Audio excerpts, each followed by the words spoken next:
कभी सोचा है कि किसी तोहफे का असली वजन क्या होता है? ये सिर्फ उसके साइज या उसकी कीमत पर डिपेंड नहीं करता। चलिए आज इसी गहरे सवाल का जवाब एक बहुत ही दिलचस्प कहानी के जरिए ढूंढते हैं। तो कहानी है एक गरीब लकड़हारे की, जिसकी सीधी सादी जिंदगी में एक श्राप की वजह से एक भयानक मोड़ आता है और वो एक कुत्ते में बदल जाता है। अब उस श्राप से बचने का एक ही तरीका था, सच्चे दान का मतलब खोजना। पर सवाल ये है कि ये सच्चा दान आखिर होता क्या है?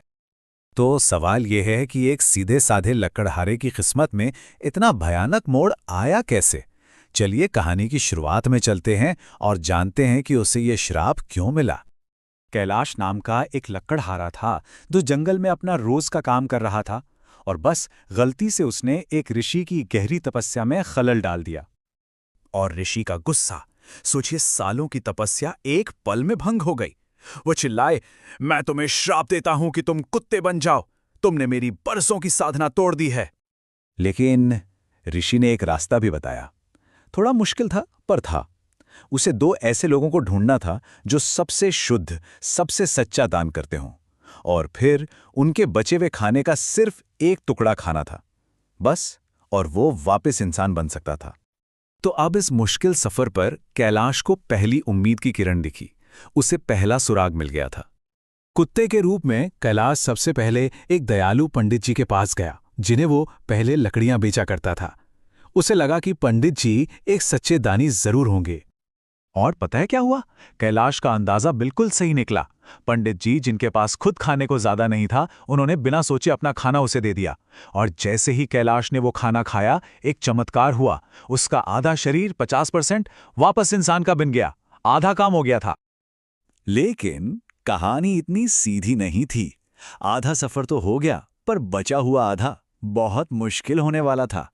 कैलाश की खोज अब उसे ऐसे दानों की तरफ ले गई जिनमें कोई त्याग ही नहीं था। उसकी खोज जारी रही। पहले वो मोहन नाम के एक आदमी के पास गया, जो अपनी बूढ़ी गायों को दान कर रहा था, जिनकी उसे अब जरूरत नहीं थी। फिर वो एक राजा के बहुत बड़े भंडारे में पहुंचा। दोनों जगह दान तो बहुत बड़ा दिख रहा था, पर कैलाश पर कोई असर नहीं हुआ, जरा भी नहीं। सवाल यह है, ऐसा क्यों? जब कैलाश निराश होकर साधु के पास लौटा, तो उसे एक बहुत बड़ा सबक मिला। साधु ने समझाया, राजा अपना धन नहीं दे रहा है, वो तो बस लोगों का ही पैसा लोगों को लौटा रहा है। ये सच्चा दान था ही नहीं। और यहीं पर असली दान का पूरा मतलब छिपा है। देखिए, राजा का दान सरकारी खजाने से था, शायद अपनी ड्यूटी पूरी करने या नाम कमाने के लिए। इसमें उसका अपना कुछ नहीं गया।